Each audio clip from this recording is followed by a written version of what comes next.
The acrid smoke of a cannonade and the gentle reek of the fish market, miles untold from one corner of the world to the next, tiresome wind and battering rain, crates, barrels, pallets, and passengers. You seven tireless sea folk can sail to your graves, but the Bilgewater herself has called a veto, stolen the helm and sails, and is stubbornly steering herself directly into the dry dock. Welcome to Bloodwine.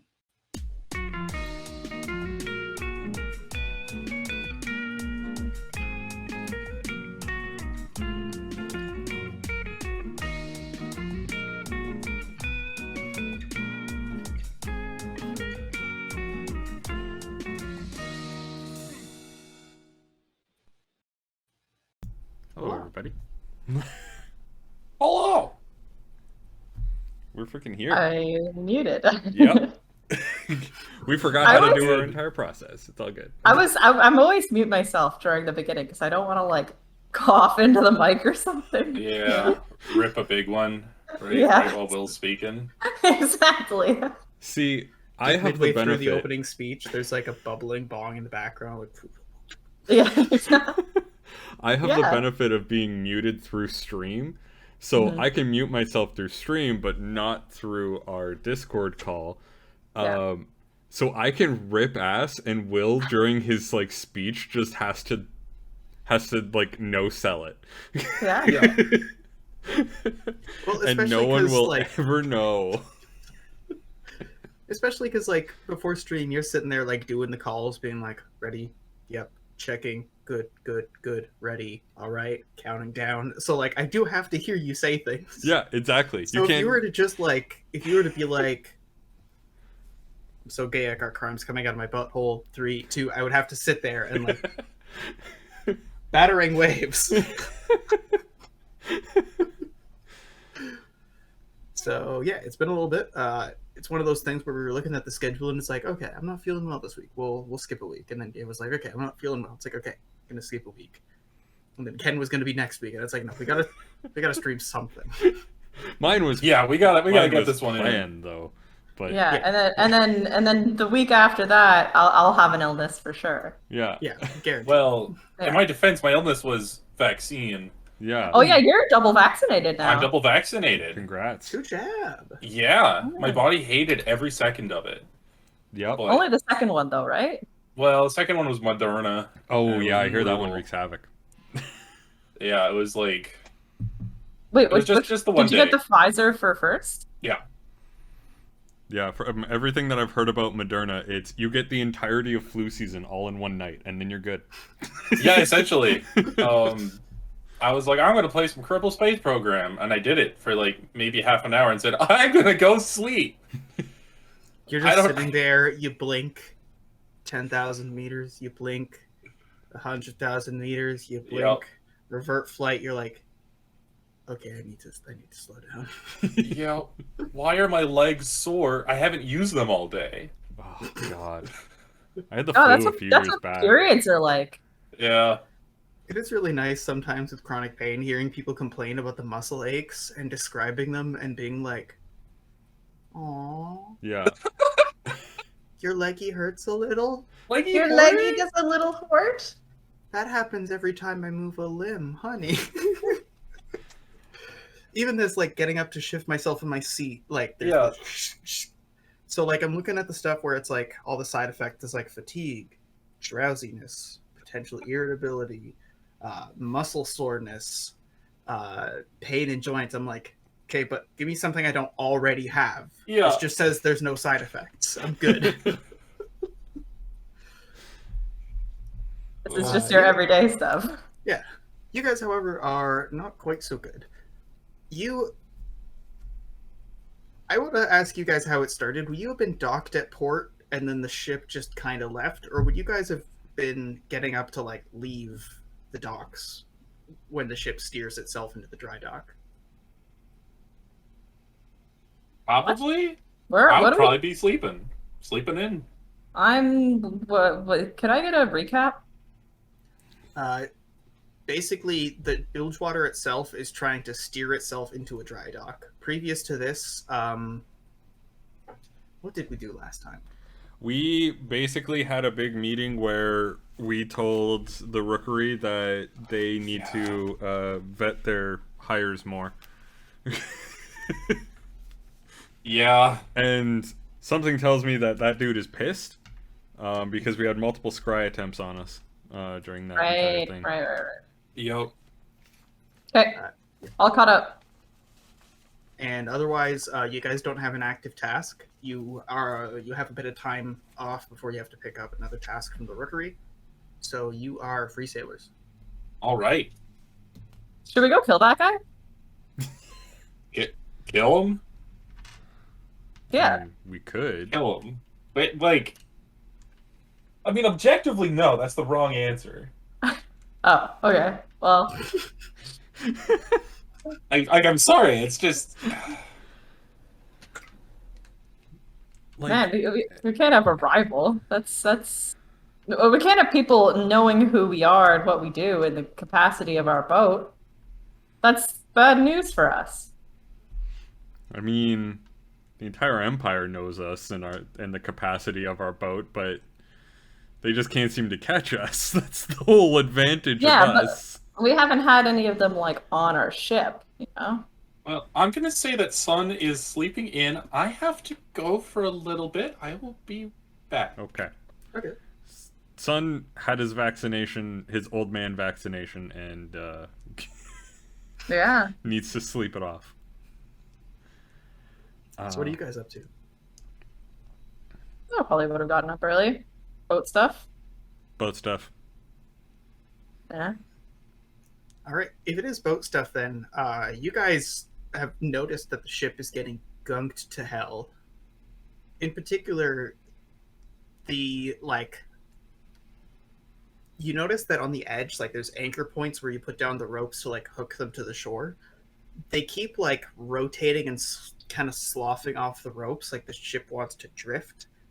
You have to like run over, scamper across the gangplank before it clatters into the water, and like chuck a rope over it, affix it to a new one, and that one starts to like turn so that the rope slips off.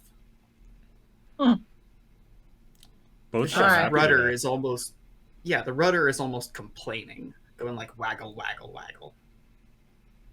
Is everyone on the ship?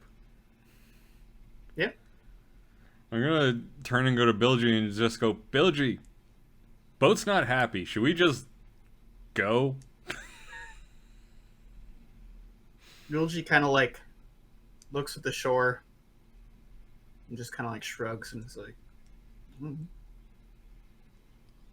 You got supplies? Like, underneath the decks, you hear Rooker going, "We have supplies. We're good." I mean, I guess we can just go. Yeah, let's go find something. Let's go find something to do. All right. Boat seems to want to know where it's gonna go, so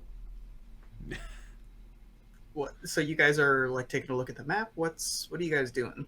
Yeah, let's take a look at the map. See where we I are. think we just kind of let ourselves like drift out a little bit, away from like the dock that the boat seems adamant to go into, and then we look at the map to see where we go. You guys kind of like look at the map a little bit while you drift out to port a little, and the ship itself starts to like loosen up the sails, make them go taut, and steer a little bit further. It's like more and more like moving itself before like right into the dry dock. It slows up a little bit, and the way that you do with the dry dock, it kind of like bumps up to it a little, and then the sails drop, the rudder stops complaining, and you hear a hissing below decks from the machine. When did the machine get access to our rudder? Kanenye, why does it have access to our rudder? Kennedy just kind of shrugs, like he genuinely doesn't know. I'm more concerned about our ship.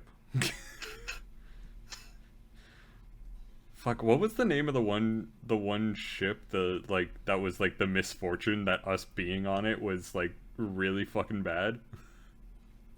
Yeah, the ghost ship. Yeah. Yeah, it was some kind of cursed boat. Yeah. I have a feeling this is how ships like that get made. Oh yeah, for sure. We're like one like Navy battle loss away from being a ghost ship. Yeah. Absolutely. Did you guys see the Frederick Knudsen video about the Battle of May Island? No. No. It's a really interesting one. It's like an hour long by a guy called Frederick Knudsen, spelled with a K, both the first and last name. And it's just like a breakdown of an elaborate naval disaster with the most cursed fucking ships you have ever heard of, with the most cursed fucking history. And it's like over 100 people died, and there were no enemy combatants. Just I think I know this one. Yeah, like they were just on a training exercise, and like there was miscommunication and coded messages being revised and not sent out in time, and they were like traveling at night through the mist, and they just like started crashing into each other. Wait, no, wasn't it? I might be thinking of a different one, but there was one where a person basically had to go from like Russia, like the top northern bits of Russia, around and below Africa and get to India. And it was the most cursed trip ever because none of the sailors knew what the fuck to do. Like pretty much only the commanding officer like knew what the fuck to do. Mm-hmm. And by the time the guy had made it into port, he's just like, I quit. I'm never sailing again with these fucking idiots. Yeah. See, that's the thing, right? That's why there's all these like naval superstitions, is because like there's genuinely thousands of these stories. Like, give me literally 2 seconds. I realize that's too many people. That's two people going. Give me a second. But like, just me and you. Yep. But it was so why are you being sus? What are you being sus about? Don't worry about it. It'll be revealed.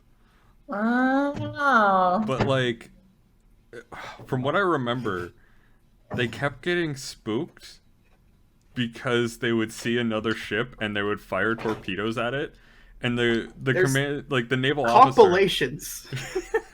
Compilations.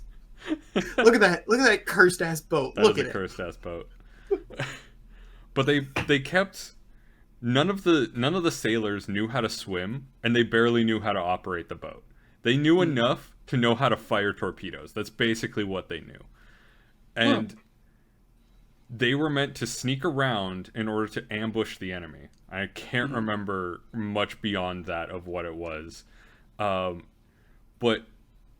the crew kept getting spooked by the other ships in the fleet and kept firing on their own ships in the fleet. And once one missile was off, that was it. All the other crews got spooked and started firing. And the commanding officer basically had to keep going, guys, there's no one. There's nothing. There's no one. And the one time they didn't do it, they started firing on like a sailboat, and the commander managed to wrangle them in before they sunk the fucking sailboat, but they had still damaged their own crew. The sailboat alerted the enemy. It was like the most cursed thing I have ever heard, and it was beautiful. I loved everything about it. Yeah, the ship that was involved, the specific model of ship that was involved with the May Island stuff was, sorry, I'm slightly off center. I gotta wrangle myself into the right spot.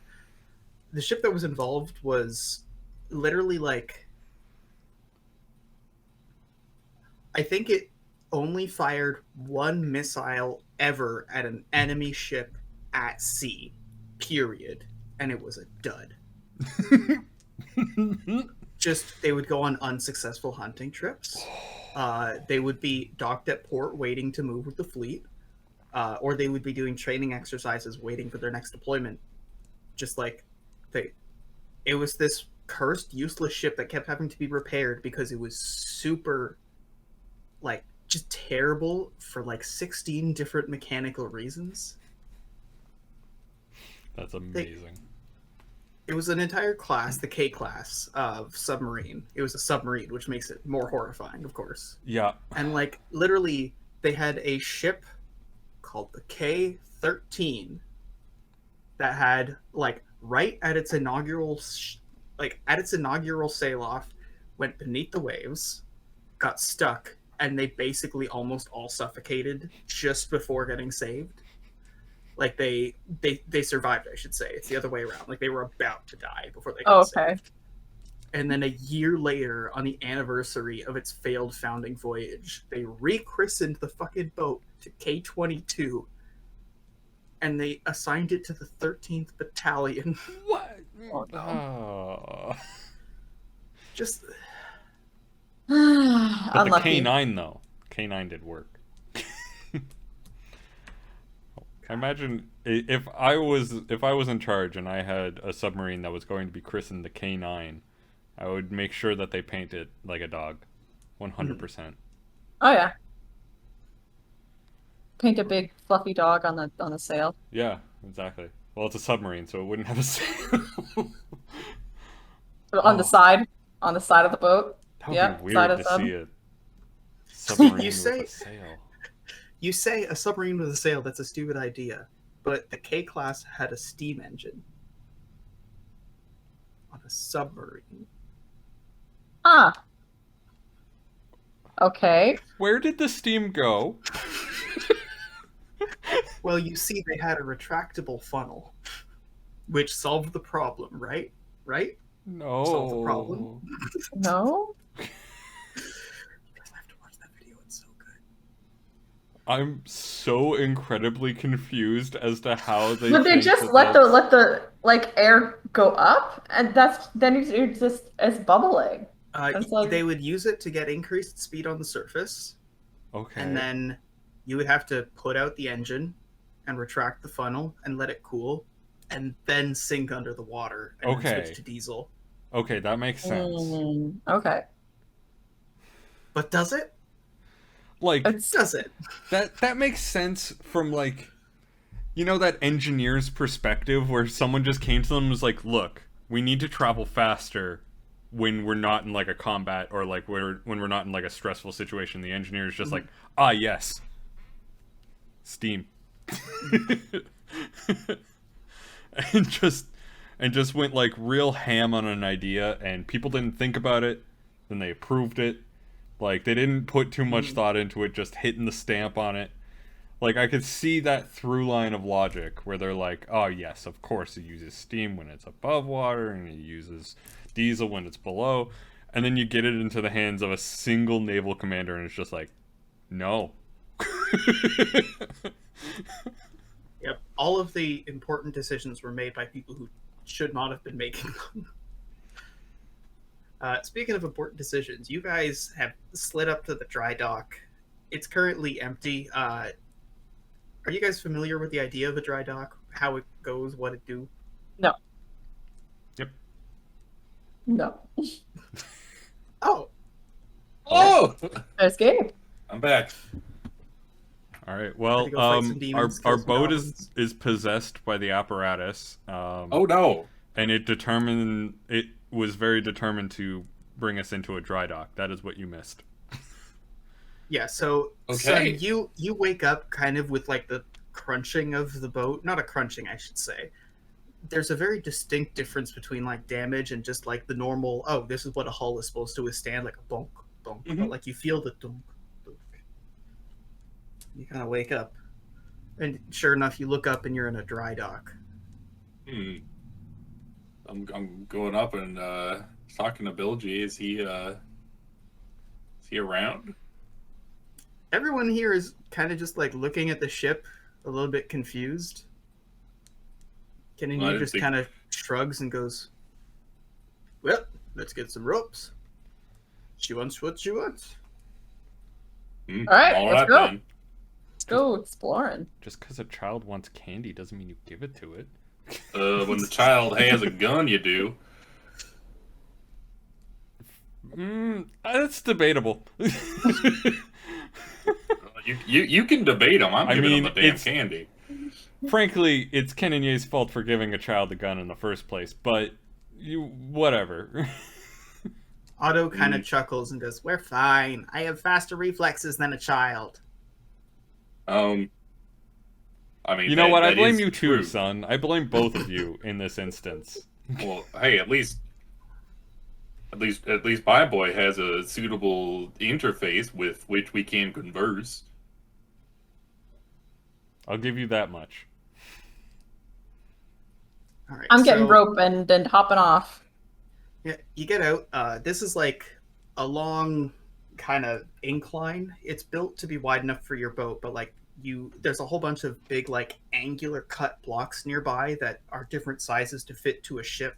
They put like piles of like matting and old cloth to sort of make it grind up against the boat. Currently, Tiana and Rooker are getting ready to put the chocks underneath it. Meanwhile, there is basically a rope winch that you guys have fixed to the front of your boat, and then once everything's ready, you start pulling it up out of the water. So, who's doing what? I feel like I'd be manning the winch. That sounds like something that would take a bit of strength. All right, so you've made your way out. You've loosened the rope. You chuck it over to Ken and Yi, who just kind of like grabs it and then walks over, throws it up to kind of like just go over the front of the ship so it can be picked up from on top of the ship. Yeah. You're there. You settle back in, and you've got the winch ready to start cranking. I feel like I am supervising.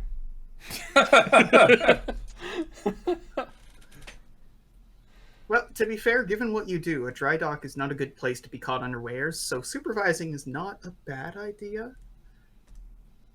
You do. That is a good point. You do sense a bit of like tension. Give me some kind of roll for how you're keeping an eye out for things. Warbles. Warble. AKA Druid stuff. That is a 10, 27. Warbles is distracted and has landed on another ship. Oh no, you don't, buddy. You come. We talked about that. You can't just go on another ship. You leaving? Like, no. I'm going up to the ship to get my warbles back. All right, so you're like trying to sense the direction. You have a vague sense, just kind of by piggybacking on Warbles' magnetic direction, that like you think it's in a direction, but they were moving, so you're like, shit, Warbles, and you hear the sloshing of a ship coming up from behind. The dry dock next to yours. There's just a couple of them in series. You see a ship that has a big red nose on the front, like where the figurehead would be, and it's painted in like a rainbow with like rainbow flags and not flags, I should say. Like it has a rainbow mast, and it looks like it's being crewed by clowns. Do I recognize any part of the ship? How? How are you like identifying this ship? I guess I'm not, because I can't see the ship or any sort of like identifying factors. I just know it's a ship, and that's where fucking Warbles is. So I'm going to get my goddamn bird back. Mm-hmm. So you're like pacing off of the ship. You kind of like scramble. You're going, God damn it, God damn it. You go and grab the stick so you can get off the gangplank. At this point, Warbles comes back to you and like pushes up against you, caws, and then flutters off of your shoulder again. No, you stay. I Having issues with your bird there? He is an independent entity of me and has his own conscious will, but he's also an asshole. Mm. I need to go. Yeah, me and Otto don't have that problem on account of he's bolted down to the boat. On account of James, he's what are you also a doing? robot and doesn't have his own conscious like thought. Mm. I'd say he has his own Touche. conscious thought. He has his own thoughts. He's not sentient, therefore it doesn't matter. Is he not sentient? Mm. He doesn't have a soul, from what Croquill's been Yeah, able to deal Croquill with. doesn't consider him to be sentient. I mean, maybe sort of in the magical sense, but he's a No, great in the living conversationalist. sense. Yeah, no, in the living sense, he is not sentient. Anyway, I have bigger problems. I need to go get my fucking bird. So, Jane, what are you doing? I thought I was just gonna help out with like the ropes and stuff, but like I don't know, I might go help Crowquill try to get the bird back. All right, so you kind of sigh and pass the rope over to Bilgy, who starts to like tie and affix it as you follow after Crowquill. You come closer and you hear a really familiar flapping noise, and then you hear the sound like a green torg going, "I thought that was you." You recognize the voice. Who is it? I recognize the voice. You recognize the voice? Yeah. Oh, okay. This is Meanie the Clown. Oh, it's Meanie. Okay. It's Meanie. Oh. Meanie the Clown. At that, I'm just kind of gonna go, Warbles, get back here. And Meanie, let go of my bird. Warbles comes back and kind of excitedly like sits on your shoulder and does a bunch of extra like wing flaps. I'm chastising him, just being like, I told you never leave my fucking... How many times do I have to tell you? I need your help, you stay by me, you get food, and we have a good time. So you hear the sound of everyone else approaching. There's 4 of them. And then like you hear all of them going, Crowquill, Crowquill, Crowquill. Jane, you're watching these people show up. Would you have suspected that Crowquill has acquaintances or friends? No. I assumed that Crowquill appeared out of thin air the moment that I met them. In that case, it's 2 surprises because the second one is that they're clowns. What's also hilarious is you were with me when I met up with Steelfist before. Yeah. You're literally like one of the only members of the crew that know that I was one of Boru's kids. Yeah. Yeah. So yeah, you see the group. There's Meanie, Greenie, Beanie, and Ropes. Ropes is not a clown. Ropes wears performing blacks and basically does your job on their boat. Oh, are these your friends, Crowquill? Yeah, Crowquill, who are these clowns? All of them are dead silent, like they're waiting for a cue. There you go. Well, I mean, yeah. Oh yeah, personal friend, and all of them are like, yeah, I'm, back when we worked at, then they all kind of pause, waiting for a cue from Crowquill. This doesn't take Crowquill a second, but it's gonna take me a second to try and think of the name, and it's just like, yeah, back in like Council Henge area, we sort of ran together in this what the heck was the name of it? Flying Squirrel Brigade or something like that? I think so. Because I know we did a few shows after, but we were in the same act for what? A couple months? Couple months. Yeah. You worked in a clown thing? Yeah, I mean, it's a job. I needed some disposition for it. Some time. Oh, okay. Well, I mean, yeah, no, Crowquill was a clown. I wasn't a clown, point, all right? I just made sure everything went all right. At this point, Greenie, leans in kind of close and is like, Crowquill, are they, on the pool? Don't tell Son anything. Jane's good. Yeah, I like to stay out of anything illegal. You say. Well, we work together as a group of trained professionals, you see, and they look at Jane. Oh, okay. So what are you doing in town? Well, Are we still in like the area with the bent anchor and stuff? Mhm.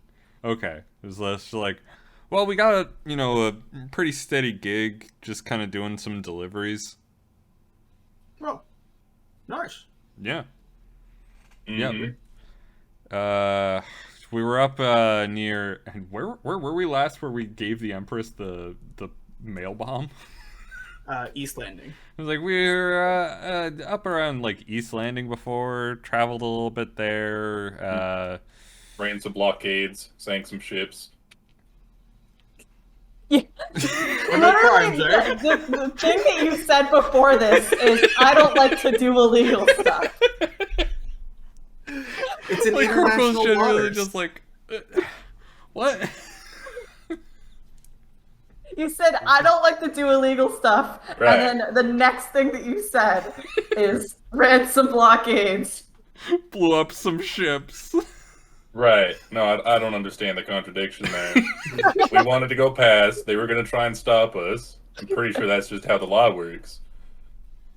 I guess, yeah, I mean, it's not illegal if you don't get caught. Right. So they don't own the sea. Well, we were just going in for a clean. Looks like you got some barnacles to deal with yourself, but we were doing a show tonight. But if you wanted to hang out or something, we're just on the small circuit, so we're looking for any work you might have.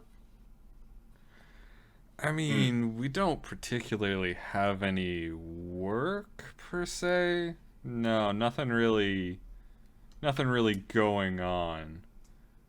And it's just kind of like, and then Krokol also adds like, "Hey Greenie, you ever land that double backflip?" Yeah, been Nice. able to keep it consistent 3 years now. Nice. Sorry, that was the wrong voice. Greenie's more of a bro type. At this point, Beatty, one of the additional clowns, kind of squeaks up. He's a rat folk with a big, oversized green beanie on his head. He goes, "But yeah, we could use some people working security for the show if you wanted to make a couple bucks. Same, Sure. I've got some ideas on some acts that could use additional hands." Well, we're certainly a crew of many talents. I think we would be able to see what we are able to accomplish. Security is something some can do. Is security euphemism, or is it legitimately just making sure people don't go backstage? At Yeah, this bit point, of both. the clowns kind of like awkwardly look at each other. The one who's just wearing stage blacks ropes just kind of like leans in, kind of soft spoken, and goes, if I let go, all of them die. So if anybody comes up, especially with a knife, you need to kill them before they touch me." Yeah, I can do that. Cool. All right, you guys are. It's still the middle of the day, and your ship is filthy. All right, let's clean the ship, I guess. Ship cleaning day. These Will, rolls. can I roll elemental to basically be a pressure washer? Okay, I want to roll elemental pressure washing. All right, Jaden. I'm just gonna do it the old-fashioned way. Go up on the deck and, bop and bucket and start cleaning stuff. All right. What about Sun? Sun is, yeah, Sun's getting out like a scrapers and cleaning equipment, but I'm also gonna go up to Otto and hey Otto, play us some music, why don't you? Working at the car wash. Whoa. Otto just kind of like cocks his head slightly. That you. I'm a gun. But you don't have sort of a musical synthesis subroutine in there. It's not related to being a gun. Oh, Can I, upon hearing that, just be like, "Hey, Warbles," and then like start whistling, and have warbles like take over from there. Yeah, you kind of start whistling, and you're like, and you start pressure washing, and warbles kind of does a little cycle around, and keeps kind of like singing a few rounds around the ship before settling back on your shoulder. Mm. I rolled a 25, by the way, to pressure wash. Oof. All right, so you're keeping up a nice consistent stream, which is helping to get large quantities of the sludge off. Meanwhile, like Tiana's nearby, like underneath the ship at the bottom with the dry dock with an additional mop, like getting most of the scrapey bits.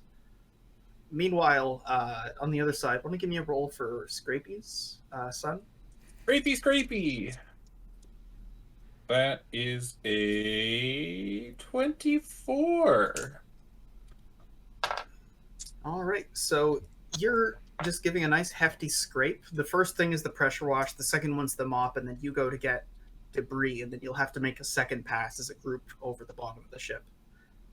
And Jane. I guess I'll just help with the scraping. All right, want to give me a roll? Would that have to be a brawn roll? It can be whatever you want. I'll do a grace roll then. All right. That wasn't a very good grace roll. 14. 14. So you're making a second pass a little bit behind Sun. He's getting the actual like physical barnacles off and like kind of like chucking them back into the sea. You're there like actually going and like the edge of the shells where they've sort of encased themselves onto the ship wood itself. You kind of have to give them a nice crunching. This is taking off a certain amount of paint. It's going to need a repainting eventually, probably soon. Already kind of where the ship usually, not the water line. The water line now you can see there's some faint fading, but it's underwater. But at like the deck line right by the pier, there's a couple of scrapes from you guys going from port to port. Yeah. All right. Well, next time we're in a dock that we can do that, we'll do it. That is this dock. Oh, that is this dock. Okay, well, we'll finish cleaning up and then, I guess, do a painting. All Where do right. you suppose all these barnacles come from? Who knows? I mean, I don't know. You don't like. I never seen a barnacle crawl onto the boat. They're I think it happens at night. That makes sense. Nocturnal creatures very active. Hmm. Like rock snails. You guys Right, ever had to deal right. with rock snails? Oh, the worst. Yeah. Knew one guy once got a snail right in his eye. Oh, you can't get that off. No. Can't get that off. No. Ugh. So you guys are trading stories of gruesome injuries. The other ship, they arrived a little bit after you, and they're taking some time to clean, kind of going through the same routine. At this point, the ship's mostly cleaned. The bottom still needs a little bit more like scrubbing, but you should be good to start slapping on another like couple layers of paint on a few sections. You don't need to fully repaint the ship, just kind of spot fix. Yeah, okay. I'll get started on that. All right. Do you do anything to alter the paint job, or is it still red below the waterline, white above? Probably the same, eh? Well, the way I look at it, if we're just doing a quick sort of repair job, it doesn't make much sense to change out the color because that's going to need a primer and then removing all the other paint. And Jane just paints Jane rules across the bottom. Yep. Nah, I just leave it as is. All right. So the ship's still a little bit slightly slimy, but it should be good to throw back into the water. You've taken care of a significant amount of barnacles and grime, and it's actually like kind of the right color. Any final touches? Well, we got those scrape marks. We got the barnacles off. How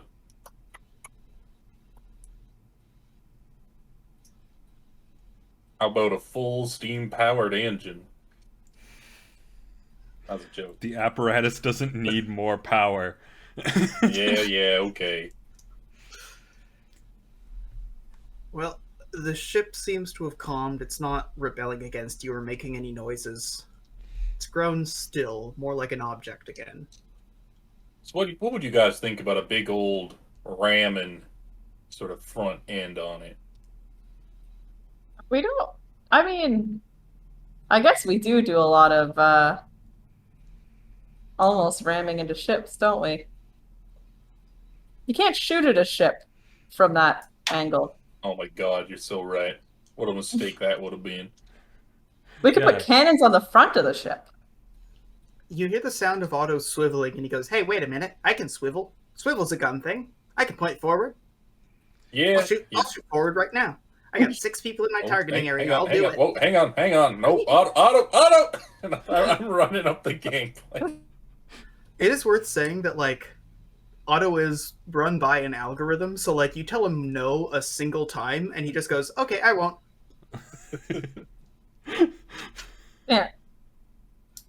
Yeah. Like, any other second, he'll be like, and start tracking someone. You're like, Otto, no. Wasn't doing it. Otto. Tracking people? No, Papa. Sun does treat Otto like a child, though. Yeah. That's fine. It's the sort I'm of thing where I'm there to counteract that, because me personally, I probably would also treat it like a child.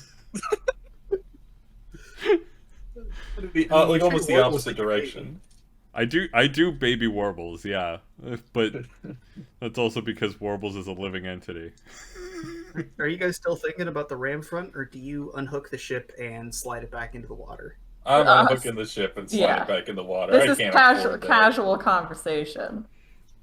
All right, so you kind of just like go, yeah, and then look at the front and start to release the ship a little bit. And as it slides down, you wait till it's stable, and then you go to like pick the chocks up out of the water, throw them back onto the shore.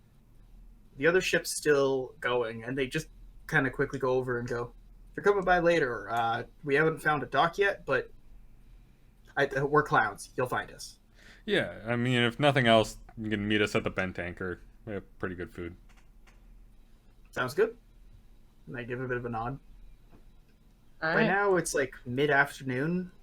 It was a bit of a hot one, but you guys were in the water the whole time and like underneath the shadow of a boat.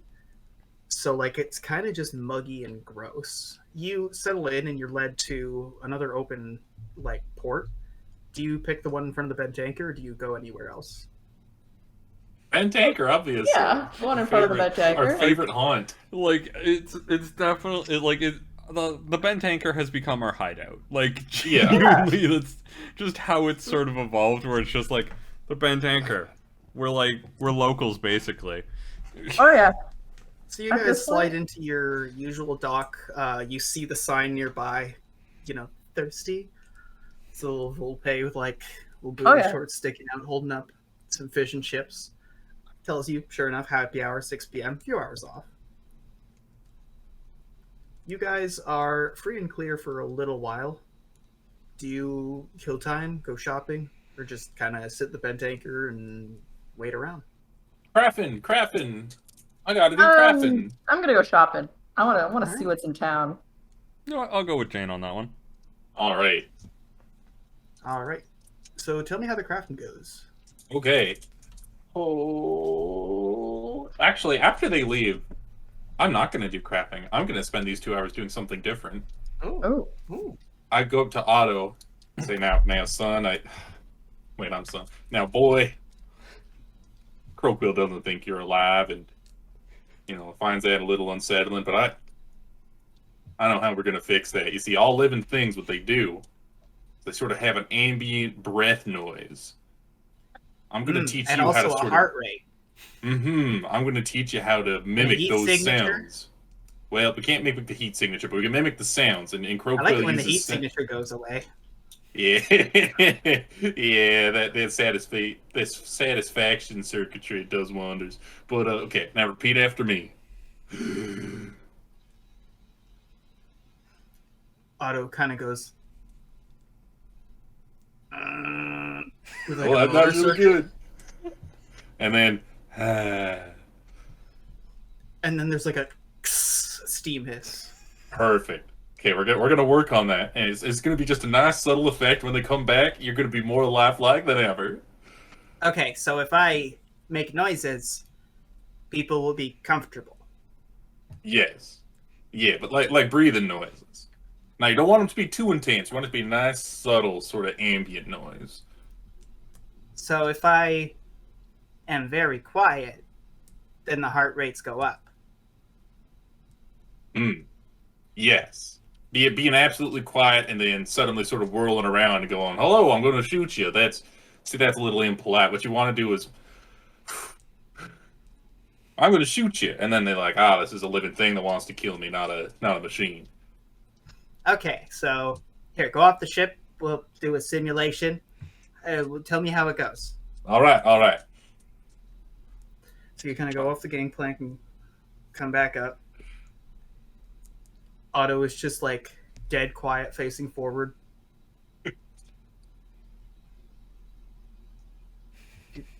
Continue onto the boat. Well, yeah, I continue onto the boat and I say very loudly, "Man, I sure am glad that there's no weird non-breathing machine up on here. That'd be scary." All of Otto's lights go full blast, including the spotlight. He swivels, points the cannons directly at you. You hear clunk, clunk, clunk, clunk, and then the same steam hiss. And then, intruder detected. What? Otto, that was incredible. Great job. And I'm running over and giving him a big hug. So, I think sort of your tone, the types of sounds need a little work, but as for technique, that was very well done. All right, I'll try being louder next time. All right, so Jane and Croakwill, you see genuinely like the side of a building, and this is like the late afternoon, so it's not full bright, but it's still like surprising that it would shine a building. You see it be illuminated, and turning around, you see Otto swivel and like point the spotlight directly at Sun.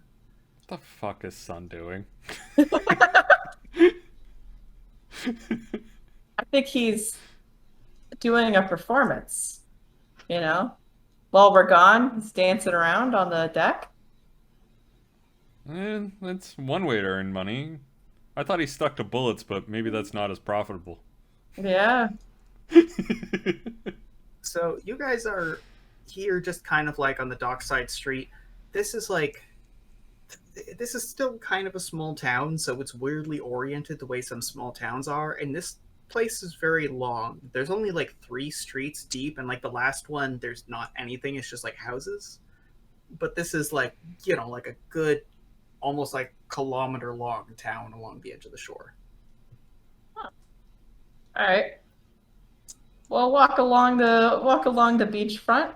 Walk along the one road that this town contains, and so what are you guys looking for? I'm looking for interesting stores, like stores that will that you don't see everywhere, The kind of store where you try to return the item and it's mysteriously gone. Yeah.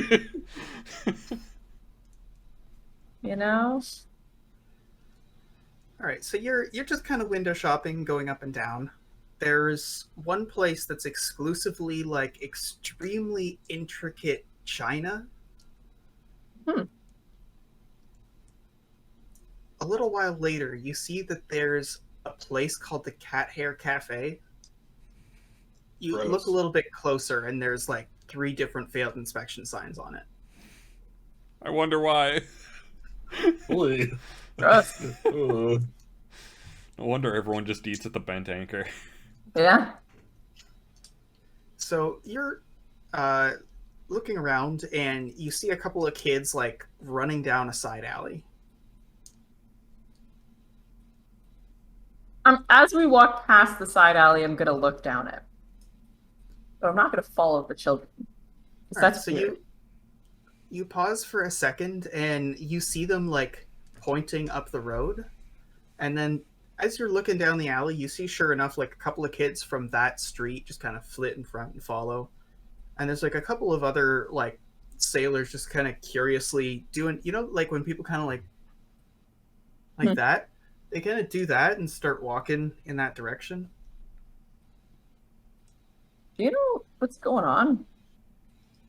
Obviously you don't, but like... I mean, I have an idea. Something's clearly drawing their attention.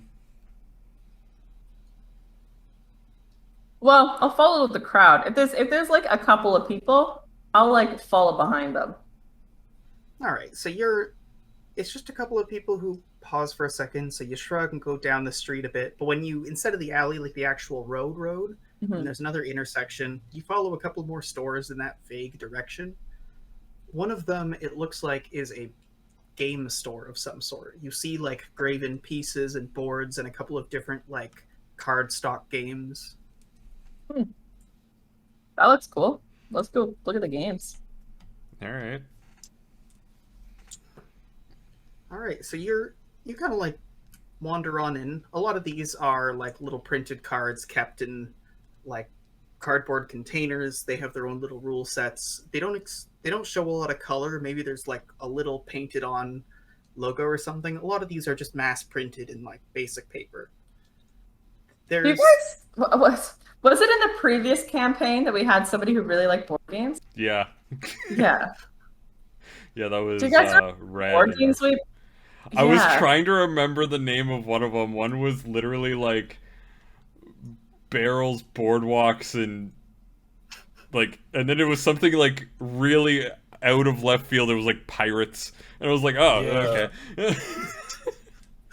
Yeah, it would be like an improv game every single time Red pulled something out. Yeah. Yeah.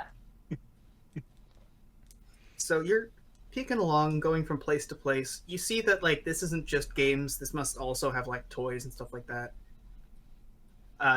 In particular, there's like a pile of plushies. One of them is like a little white dove, it looks like. A little further along, you see like printed books that are all like, you know, on a proper bookshelf available for sale. They have little like price markings on them. One of them is on one of those little wire frames facing you. Okay. Ooh. That makes me think of like, do you guys remember that stupid board game? Like, it was like Mousetrap. Mousetrap. Yeah. Mousetrap. And it never worked. The board game Mousetrap? The board game Mousetrap, and it never worked. It never worked. No. It was always broken. I don't know. To this day, I don't even know what the function of Mousetrap is. I know. I don't think I've ever met someone who has played the game that Mousetrap contains. I've met people who have played with a Mousetrap board game. Yeah. Oh, yeah. Never actually Mousetrap. Yeah. I found one in a garage sale, and it was very fun to assemble it and then watch everything go. I've never played the game. I had a Mousetrap, but it was always broken. Yeah, I played it at a friend's house. It never worked. I to this day, I don't understand the function of the game. I feel like I tried with some friends one time, and we got like 2 turns in, and then it's like, wait, how many turns? No, let's just make it go. And then we just started playing with it. Yeah. So anyway, sorry, that's just what I had thought of. Is there anything else in this store that you might be looking for? Does anything catch Warble's attention? Warble's seems to be really still and quiet here. There must not be a lot of shiny things. It smells like books. It's very still. We should find something that like...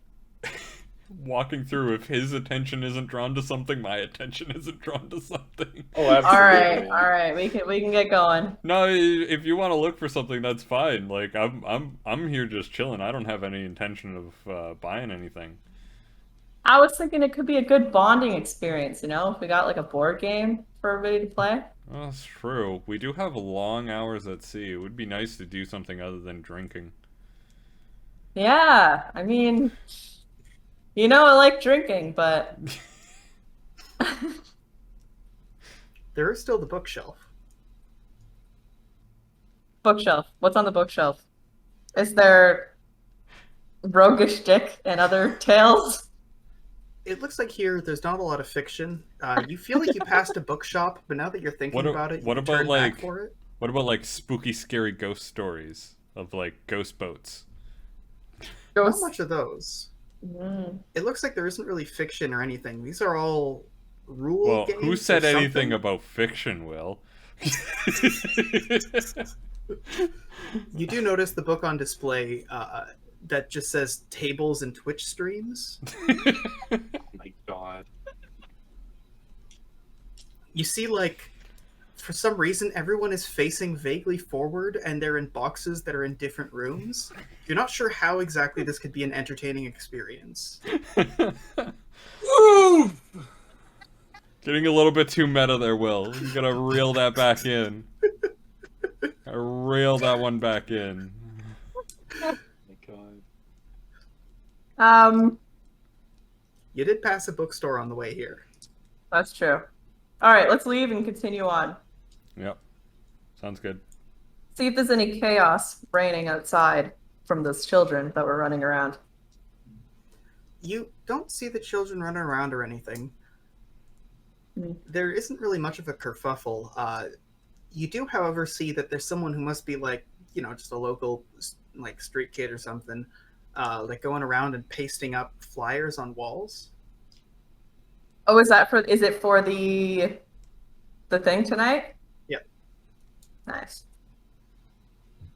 I'm gonna go. Oh, I shouldn't grab the flyer, but I should read it. What time is that? Like, where is it?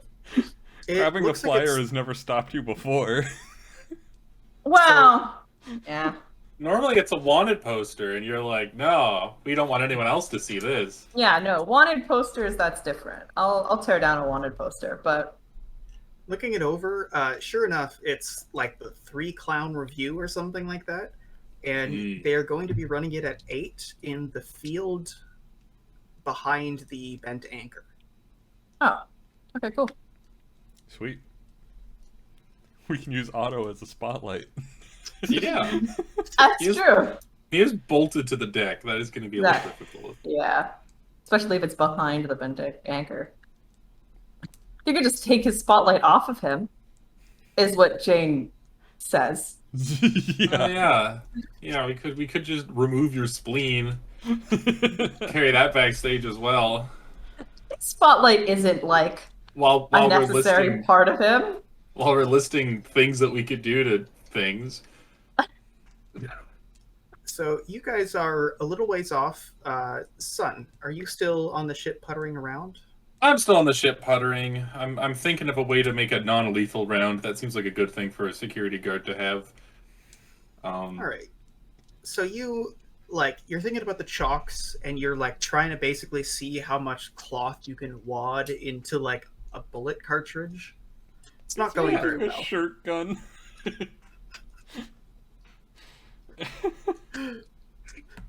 I love the idea of what is it, bolo, I think, where it's like 2 weights around a string and you throw it. I love the idea of like you put that in a shotgun and you fire it and it's like, oh no, that still does a very much amount of damage to a person, just the force of a weight going that fast. It's not gonna wrap around nicely. Yeah, like even if it connects like perfectly, you still have these 2 weights that are now swinging around the person, like presumably their legs is where you would fire it. So it's now swinging wildly around their legs and just crack. Yeah, it's not gonna go well. Well, so the cable that you connect them with is important, because if it's too weak, it'll just snap. Yeah. If it's too strong, or not too strong, if it's too thick, then you won't be able to have a long enough cable. So what you're left with is essentially piano wire, and that you don't want that. So that one's out. Fucking long distance garrote. So you guys wander into the bookstore. As you peer over to the ship periodically to check in. You see Sun like load a shot, aim it at the water, and then there's a massive like boom when it hits. You see him just kind of shake his head and go back to below decks. You guys are at the bookstore. Bookstore. Roguish Dick and Other Tales? So you're looking through, and in the bargain bin, there are 6 copies. Nice. I haven't personally read this book. Have I? I don't think so.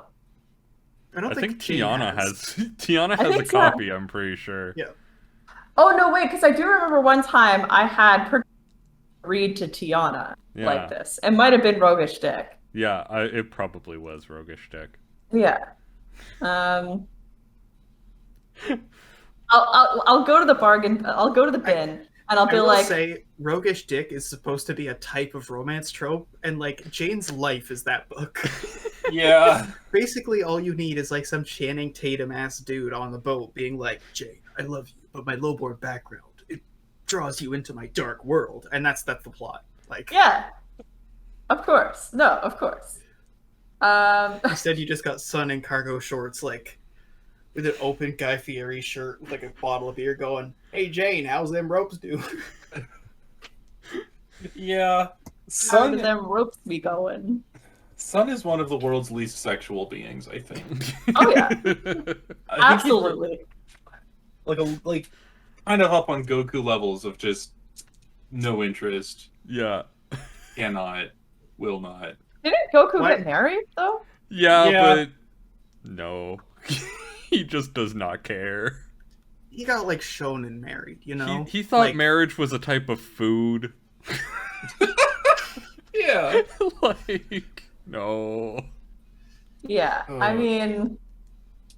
TPC, and to a further extent JoJo, I find really interesting because it's the exact opposite of like usually stable, like, you know, not unusual things that aren't too far out of left field to get really popular in the West. And then it's like, what are the two like most popular and like culturally significant anime exports that have made it this far? And it's like Space Journey to the West with like months upon months of championship fights and like recursive like lineage based himbo fights.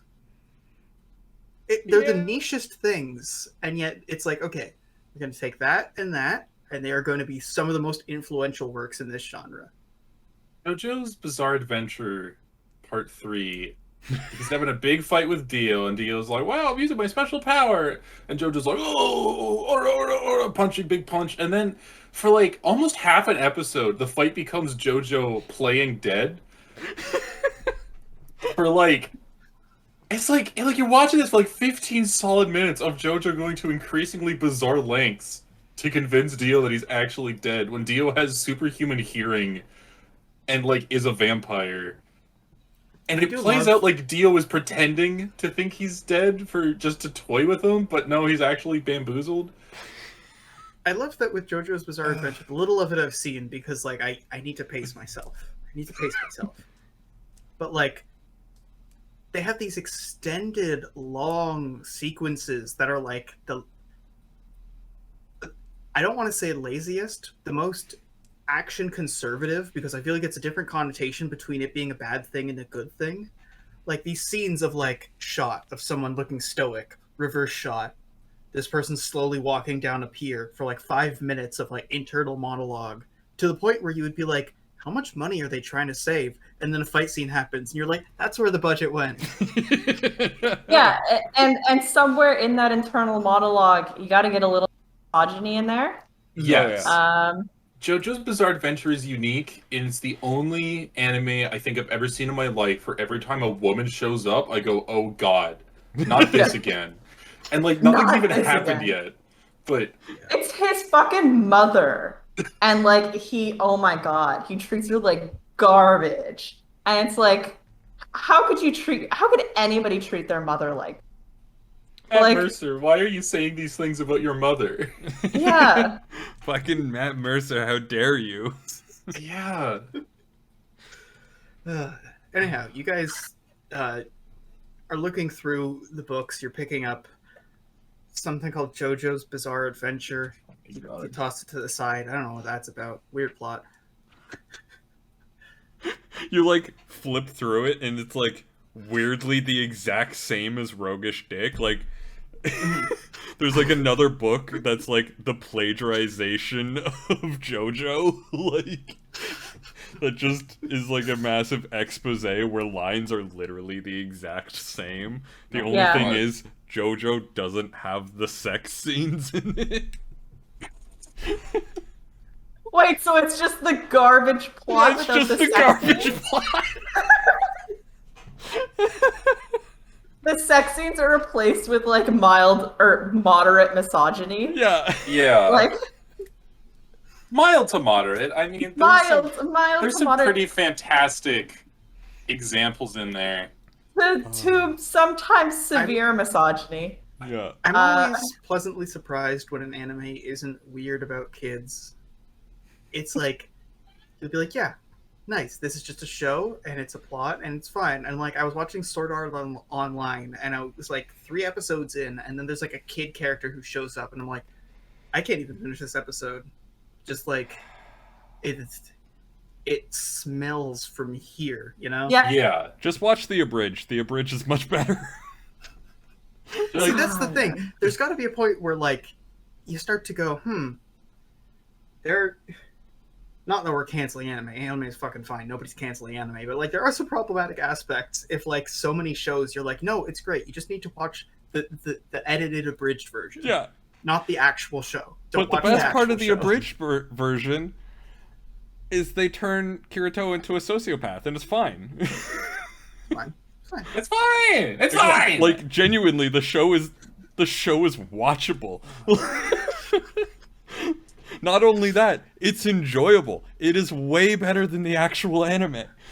Even Cells at Work, I was like, this is a nice anime. It's wholesome. There's a lot of, like, the tropes that, like, normally you just grin and bear, but, like, they're not there. It's nice. And then, like, the platelets come in, and I'm like, Platelets. I know they're supposed to be cute, but, like, I can still smell Sword Art Online from here. Yeah.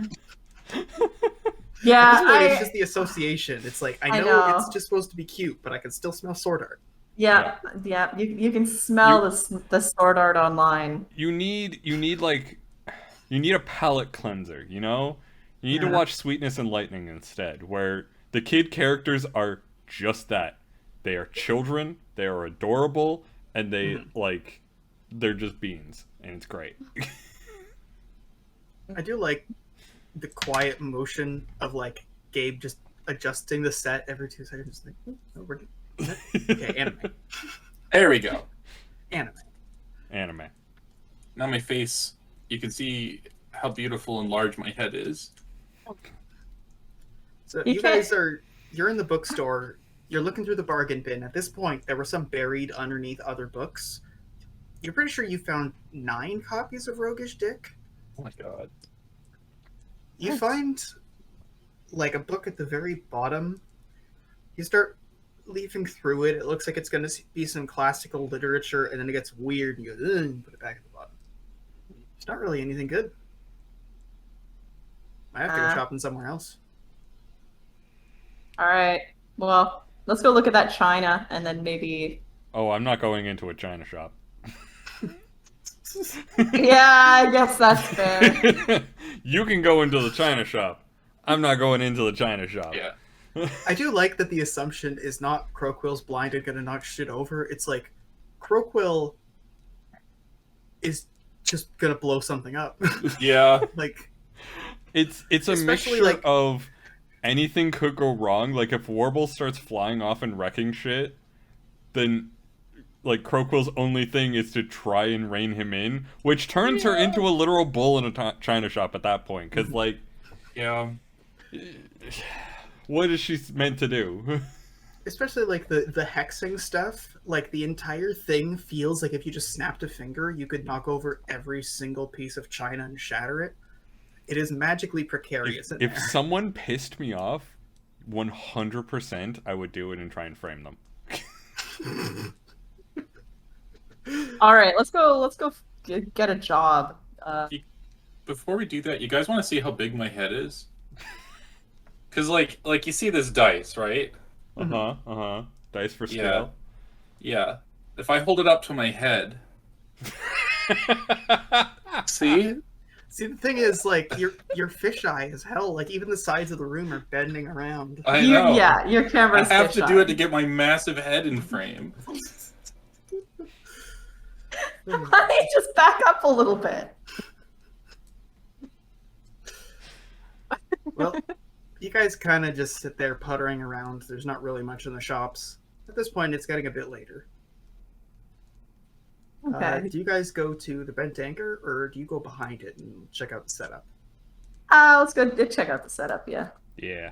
I want to see how their performance is doing, if they've changed anything. Well, we're going to be doing security for it later tonight. So. All right, so you see that it's mostly set up. The tent is already there, and like nobody's really had the gall to like poke in. You can see though, like Ropes is in there bringing like pulleys and levers and winches and bringing them in. You can hear the sound of like piers being pulled to the right position. You think you hear a squeak and then a pop, and then there's like a faint purple smoke coming out of the top of the big top, and you hear Beanie quietly going, "Ah, shit." I'm gonna go up and just be like, "What happened?" I just lost another bottle. That's a shame. So, hey, yeah, sorry, we're just setting up right now, but probably gonna start in an hour. All right. Cool.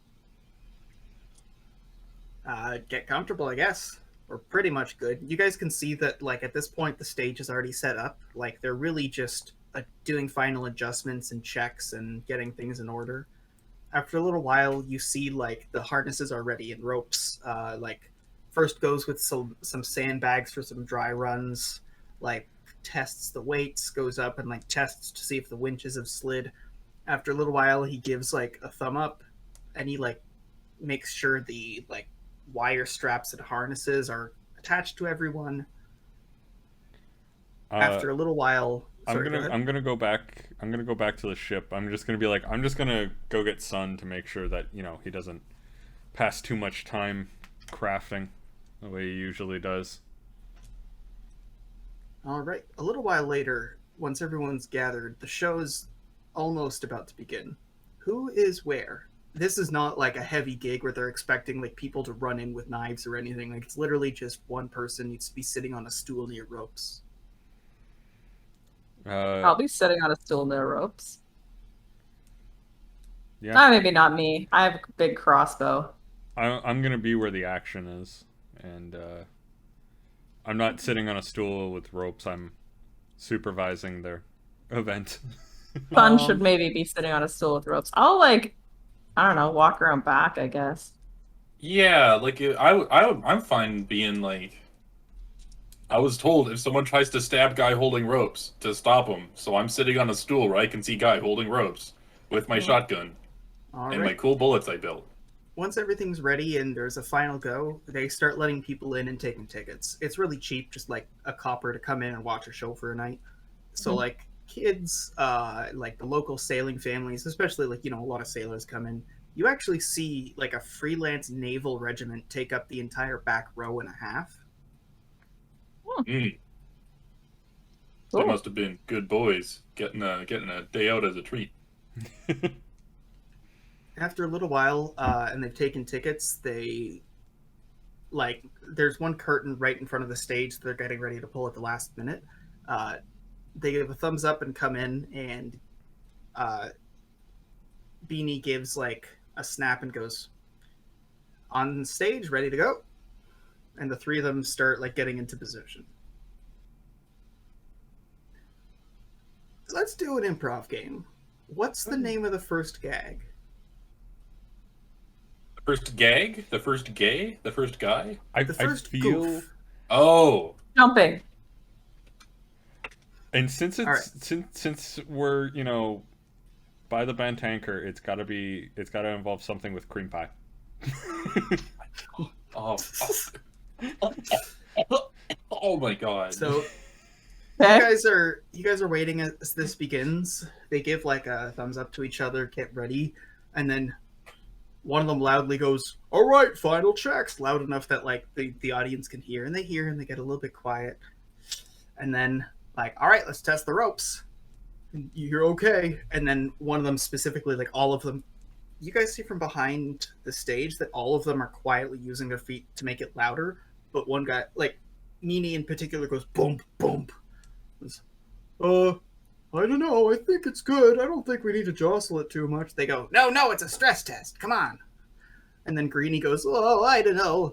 Maybe it's not ready. We need to be sure. And then Meanie goes, all right. And he goes, clunk. And then Ropes pulls a switch, and the bar that holds up the curtain just goes, like, thunk, and just drops completely, as if a piece of the set is falling.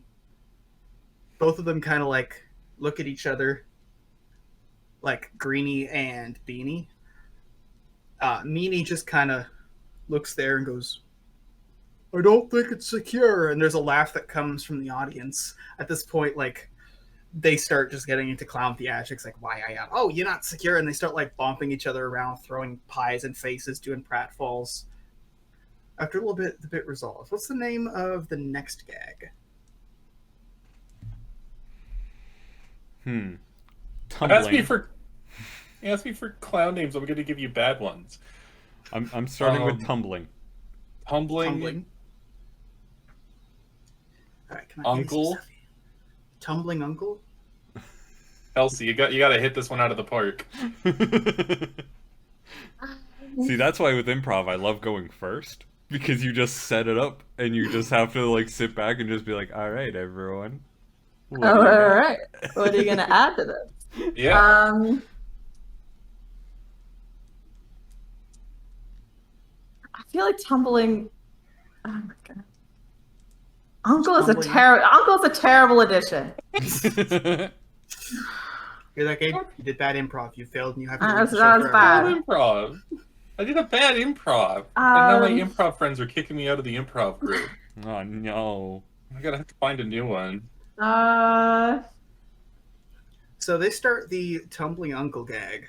At this point, it almost starts up like a comedy show. They're just like joking with each other, going, "Hey, so you ready for the next gig?" The guy goes, "I don't know. We still gotta shut up the curtains and everything." At which point, like, Greenie's there, like, "But everybody already paid." And they start talking, and then at one point, like, Meanie goes, "I know. What about the trick I learned from my uncle? We could give them a tumbling show." At this point, Beanie goes, okay, a tumbling show. All right, show me what you got. And then, sure enough, the guy goes, and then he does like a little and stands up.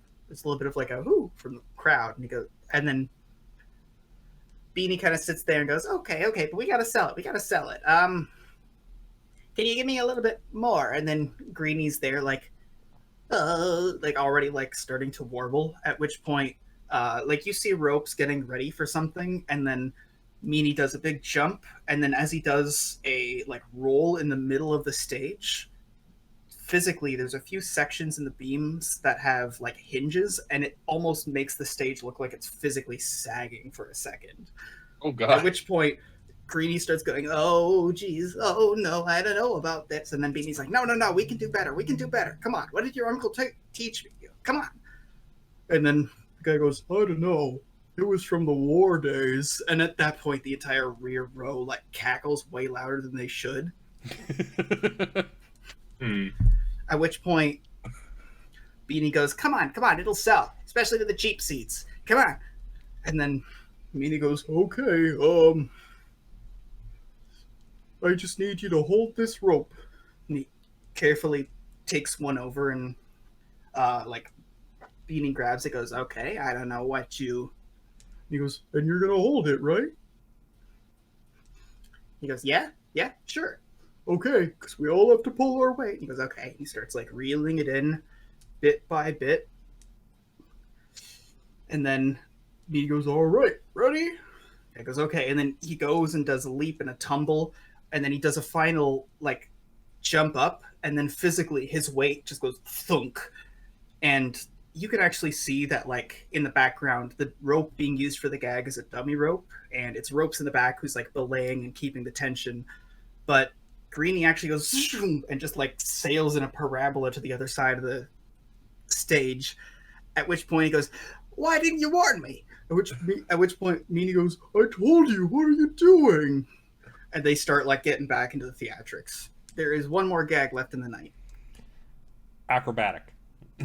Life. Acrobatic life? Wife. I think you're muted.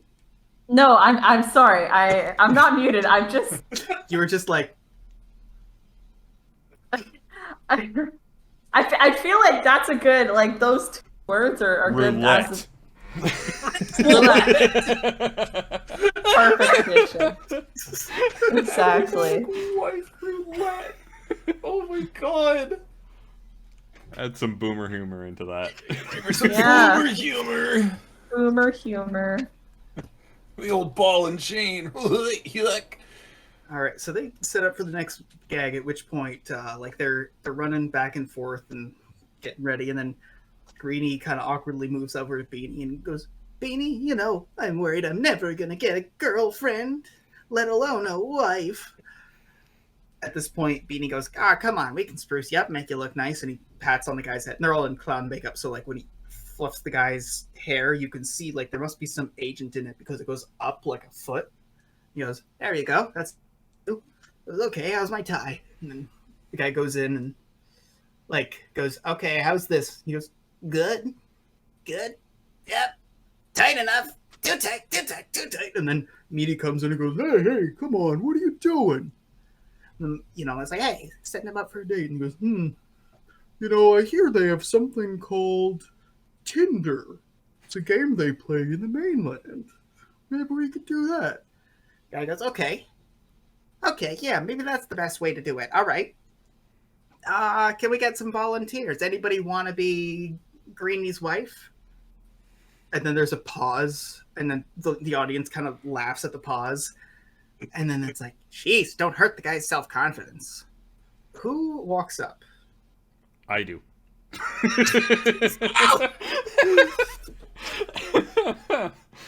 And I make it sure that I am very clearly blind. I want everyone in the audience to know that I am blind. You like overdo it with the tapping. Yeah. So like you guys watch as like you walk up on stage, you tap around a little, and then you see like you guys see like Greenie is sitting there like smelling his armpits, like breathing, like licking his hand, getting his hair in the right position, twisting it to a more convoluted look. And then Beanie comes in and just goes, "I assure you he's very attractive," and the audience laughs. Can we get some other volunteers? We need more than one option. Who comes from the stage? It doesn't have to be a PC or NPC. Does it have to be a woman? Can we get like Canon Ye to go?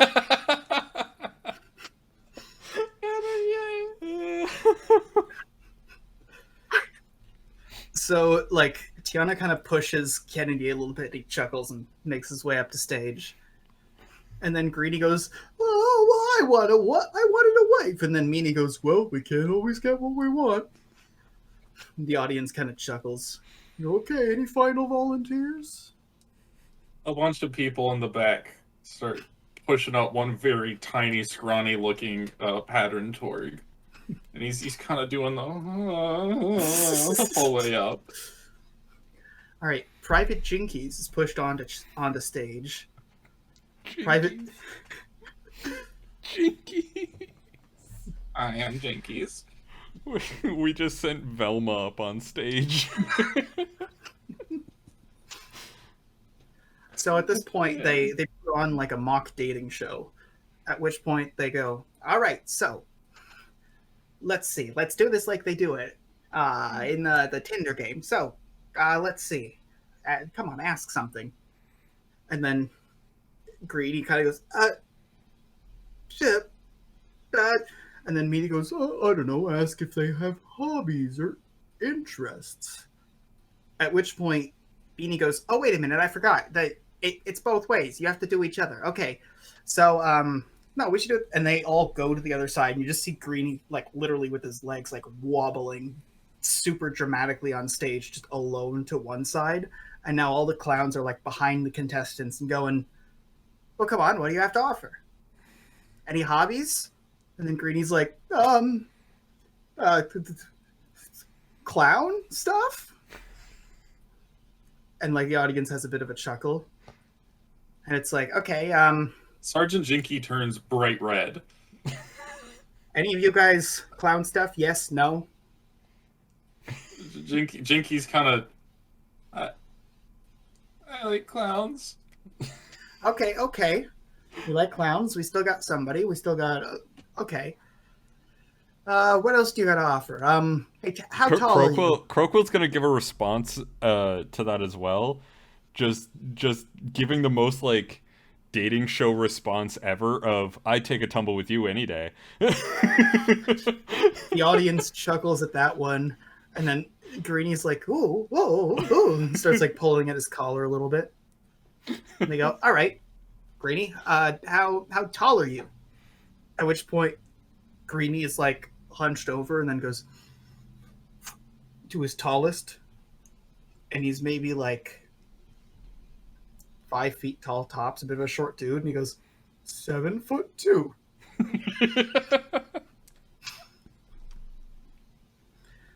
And they go, okay. Tell me, what do you have to offer a future partner? You know, and he goes, free tickets? I don't know. Maybe I'm not a cat. And it's like, okay, it's fine. Anybody? Are you in? You out? You say yes or no. Let's see some thumbs. And they gesture at the people on stage. Sergeant Jinkies gives like a nervous thumbs up. There's like a nervous thumbs from Jinkies. Kennedy just kind of shrugs and gives a thumbs down. Croakle will give it another thumbs up. Okay. All right. At which point, like, Kennedy is quietly, like, ushered off stage, and it's like, okay, we got 2 left, so now let's flip it. Okay, over there, what was your name there? And they gesture towards Crowquill. Crowquill at that just goes, oh, Crowfeather. Like, okay, again, she is projecting the most, like, cheerleader dating show vibe this entire time. So at this point, they go, okay, do you have any hobbies? It's like, well, I like long walks on the beach.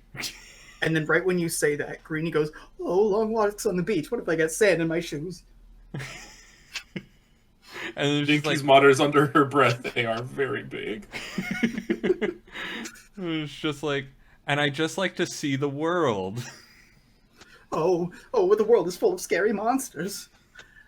And then they go, okay, what about you? And gesture towards Private Jinkies. Any hobbies? I'm in the Navy. And then Green's like, oh no, the Navy, the water, and the sinking ships. Oh, I'm gonna drown at sea. And then they go, okay. What do you have to offer a partner? Crowfeather. And he's just like, well, let's see. My family is from White Abbey. At which point, like, right when you say White Abbey, like, very, very loudly, Beanie, who's a rat folk, goes, oh, okay, never mind, we're skipping that question. And then the audience kind of chuckles at that one. And you just get a really exaggerated gulp from Greeny. And then they go, okay, Jinkies, what about you? Any hobbies? Interests, Jinkies, what do you have to offer? Jinkies is staring kind of straight at the ground, beat red, and goes, I like the... All right. Brimming with confidence. That's something to offer. And there's a chuckle. I like the nose!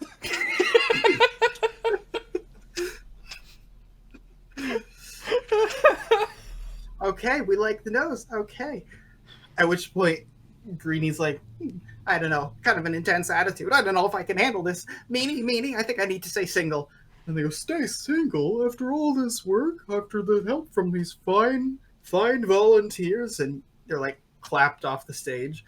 It's like, no, I don't know. It's too scary. They're in the Navy and there's people with sand with their long walks on the beach. I can't handle this. I think I'm just going to go back to my room. Ah! And Green runs off of the stage, and there's a bit of a clap for the end of the act. Slowly, the people start to filter out. I mean, they paid a copper. It wasn't going to be that good. Yikes. Slowly but surely, once the big top is empty, and they're starting to take things down. As people are here, like, Greenie switches out of the clown sona and is like, all right, so we were looking at a job around the Imperial Navy Depot in Riverbend. Okay. A legal job? Well, we would be acquiring product, not necessarily coin. It's more about... Yeah, it's legal side. All right. We're just disrupting the market. Mm-hmm. Which is legal, son. Yeah, just good old market manipulation. Nothing illegal about that. Yeah. At this point, Ropes kind of goes, but there's only 4 of us, and we don't think we're a big enough crew for the job. We think we need at least 2 angles on this. All right. You guys good having me back in the crew? Just for a job? Yeah. Well, I mean, I bungled the last one. Sometimes life happens. Okay, it's on you. There's a knock at the door. It's a knock at the door? Isn't this a tent? It's Junkies. Everyone kind of hushes up, and Jenkies kind of awkwardly walks in. Gabe pulls out a character sheet. She's finding a fun character. Junkies the clown fucker. Junkies hands a note to Greenie and runs away. Greenie just kind of looks it over and goes, I think we should talk about this tomorrow. Puts it in his back pocket and looks over towards the bent anchor. Yeah, I think he's just leaving. Jane's gonna look like super confused and kind of disgusted. At this point, like, you see Beanie, like, taking off the hat and the nose and going, yeah, I don't know either. Because Beanie's a rat folk and doesn't have skin, instead of grease paint, there's, like, a powder. You see him go fifth, and there's a cloud as he slowly goes back to his normal color. Huh. Well, yeah. Beanie starts to speak a little bit. He goes, we should talk a little bit later, in case there's people hanging around. But we need to scope it out and see... Well, we know we can make a profit, just on what and how. Cool. I'm down. Yeah? Yeah. I'm sure our crew's in. We don't have a job right now. Yeah. Meet you for breakfast tomorrow, bent anchor? Sure. Sounds good. Sounds good. All right. They get back to tearing down the big top. Cool. All right. Your evening has ended, it seems like, for the most part.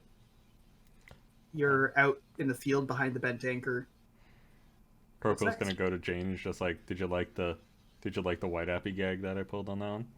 Oh yeah. That was a good go one. over well out here. Yeah.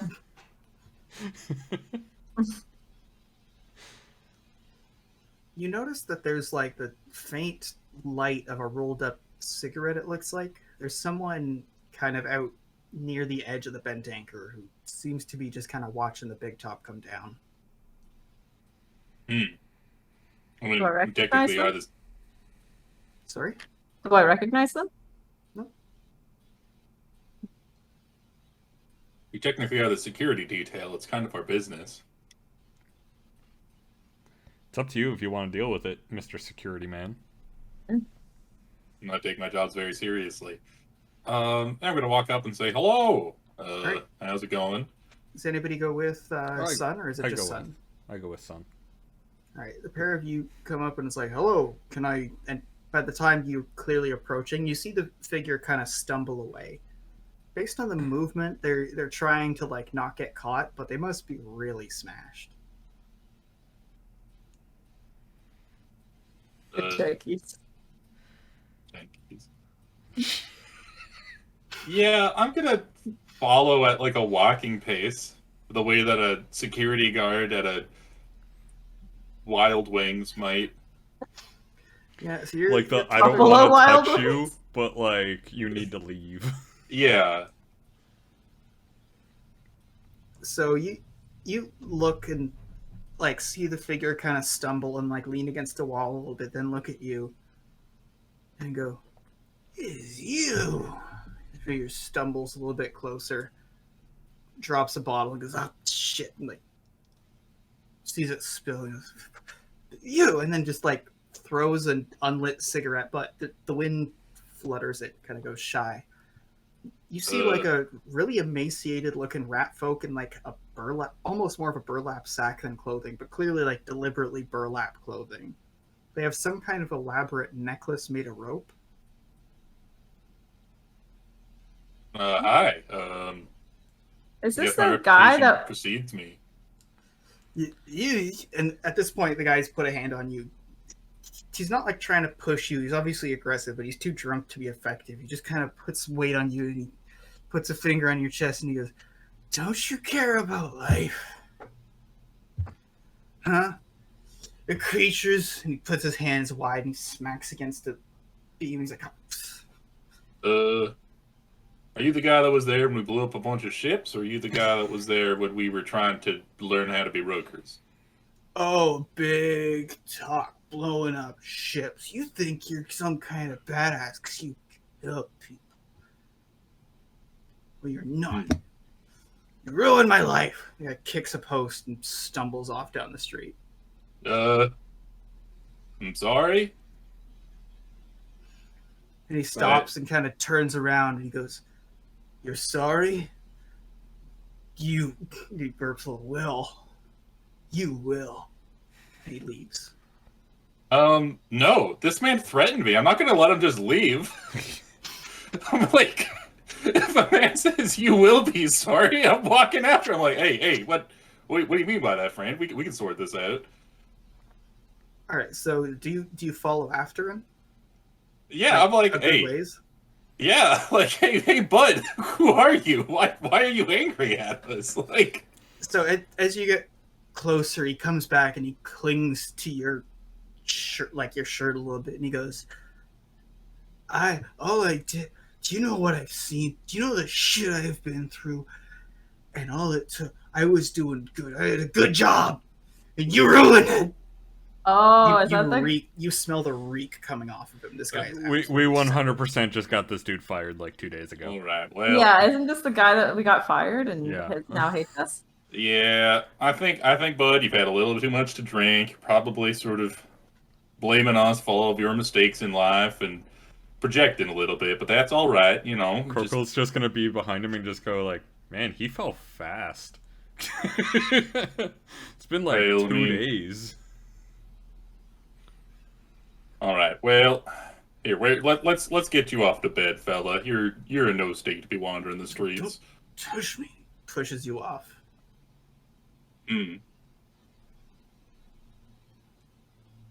Well, all right then. I'll get home safe, and he doesn't address you. He just kind of stumbles back down the street the way he was heading before you went to stop him.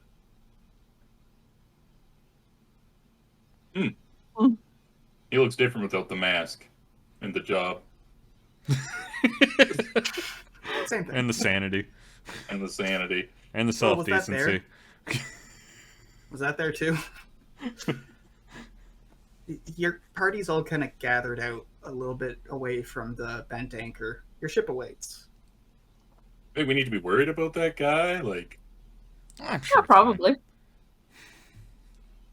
But look, I'm sure that this will come up a month or a couple months from now, and it'll really bite us in the ass, and he'll be really annoying. And we'll kill him then. And when it's more justified. Yeah. what's the legality on death threats here? Because he did threaten us. I don't think there are any laws here. That explains why we hang around here so much. Bill G's just like, "Yar, we're a contract-based syndicate. It's based on mutual." Read Prokopkin. He starts stumbling back towards the boat. I'm gonna head back towards the boat too. Yeah, same. All right. I kind of want I kind of want to figure out where this guy lives. Like, this feels like a good opportunity to get some info on our nemesis, but that maybe is a creepy thing to do. No, it's not creepy at all. You're just making sure that he gets home safe. Yeah. Yeah. Sun will make sure this guy gets home safe. So I'm going to say, based on the state the guy's in, that you don't need to try to sneak after him. You kind of just need to stay more than a block behind and he forgets you exist. Excellent. After a little while, he peels off towards like a little bit of an inlet close to the edge of town, and you can see that there's an upside down boat. On it, there's like little painted engravings. There's like piles of shells. It's not really a good place. It's like this old barnacle covered wreck that's been upturned on the surface. Well, wherever he is, he made it there safe. I'm headed back to the boat. Right. Does Otto greet me, perhaps?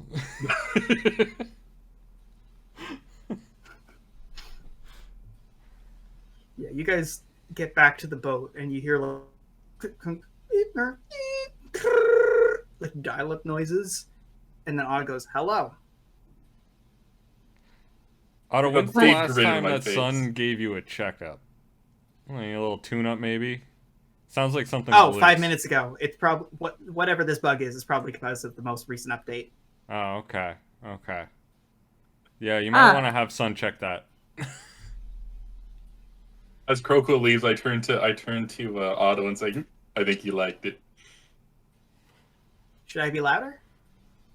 No. I think what you're doing is good. All right. I'll use the signal processing noise. Got it. Goodbye, then. And he goes, "Ether," and dims his lights again. Just like a real child. I can't Like see a a real real child child. doing that. Yeah, it's one of those things where it's like, no, I was a kid, and we had a fax machine in the house. Yeah. I made those noises with my mouth. I did. Yeah. Absolutely. I was a dial-up tone for a while. Me too. We all were. Sometimes you wake up and you're just like, call waiting, you know? Yeah. Man. Most Dial-Up kids- Child is my favorite song on Lemon Demon. I was I gonna feel like say once most. we reach Lemon Demon, we reach the end of the stream. Yeah. Maybe that's it. Not that there's anything cursed about Lemon Demon. It's just like, it's like the 6 degrees of Kevin Bacon. Like it's a celebration. You have completed streaming. You have reached Lemon Demon. 6 Degrees of Neil Cicerica. I don't know how to pronounce that name. So Right. Bloodwine's going to be the next time it happens. Maybe we'll get another stream in, maybe we don't, whenever we get back on schedule. We are here at twitch.tv/Mr. Croden. We're, Croden_live, right? Yeah. We are youtube.com/Mr. Croden, which is Yes. the one that isn't the other one. The rules for this are at bloodwine.fandom.com, the most recent version that's available. I'm still working on another one. And is there anything coming up soon? Tomorrow I'm streaming some Mass Effect, and then I'm taking a week off. Oh. So yeah, I genuinely don't know when I'll be back to streaming, because that's all still up in the air. But I will be back within a week, roughly around that. So yeah. Yeah, we'll deal with some stuff and see you when all that stuff's dealt with. Yeah. Cool. Bye everyone. Have it. Yeah, peace out.